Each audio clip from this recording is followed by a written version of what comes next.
So mga tol, nagkaroon po ng challenge si current WBC Super Welterweight World Champion Sebastian Fundora at former World Champion Keith Thurman sa PBC, kung saan paramihan po silang masasalo na ihuhulog. Una nga pong sumalang si Fundora. Sa 6 na inihulog, 2 lang po ang nasalo ni Fundora, habang si Keith Thurman mga tol, 5 ang nasalo niya, 1 lang po ang namintis niya. Sa comment section, sinasabi ng mga fans mga tol na alam na daw natin kung sino ang mananalo sa laban nila sa March 28. Malamang knockout daw ang sasapitin ni Fundora. Sinyalis din daw yan na mas mabilis si Thurman kaysa kay Fundora dahil mas maraming nasalo si Thurman. Wika nga po ni Thurman sa press conference nila ni Fundora, kapag tinamaan daw niya yung panga ni Fundora, sasayaw daw ito. Magdadala din daw siya ng unan para patulugin itong si Fundora na mahimbing. When I hit this man's chin, I promise he gonna do a pretty little dance. Pinapangako ni Thurman sa March 28, ididemolish umano niya ang Towering Inferno. Kahit na Towering Inferno daw itong si Fundora,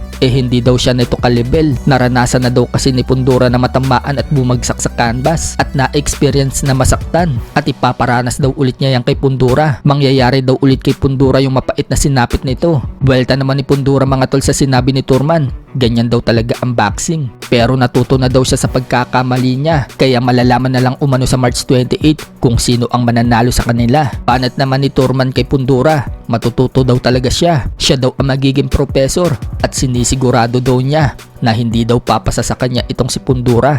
Banta pa ni Thurman mga tol, 12 rounds daw ang labanan. Magkakamali daw ng 1 beses itong si Fundora, at kapag dumating daw yan, hindi na daw makaka-recover ito sa kanya. Habang sinabi naman ni Fundora na tiwala daw siyang may power din daw siya na kaya niyang in-knockout itong si Thurman. 9 years umano ang agwat ng edad niya kay Thurman, kaya ipupush umano niya ito. Sinagot naman ni Thurman si Fundora at sinabing hindi daw niya magagawa ito. Takot daw itong si Fundora na gawin yan sa kanya. Once daw na maramdaman ni Fundora ang power niya, wala daw itong magagawa. Kaya payo niya kay Fundora mga tol, maghanda daw ito na magandang game plan. Sa kabilang banda naman mga tol, matatandaan na kinall out po ni Devin Haney itong si Shakur Stevenson matapos manalo ni Shakur Stevenson dito kay Teofimo Lopez noong nakaraang linggo. Sumukang gustong gusto din po ng tatay ni Devin Haney na si Bill Haney na maganap ang labanang yan. Tinatanong po kasi ng tatay ni Devin Haney kung gusto daw ba natin na makita na maglaban yung anak niyang si Devin Haney at Shakur Stevenson. Sweet science at top dog nga daw ang labanang yan. May mga nag-react naman po ng mga boxing fans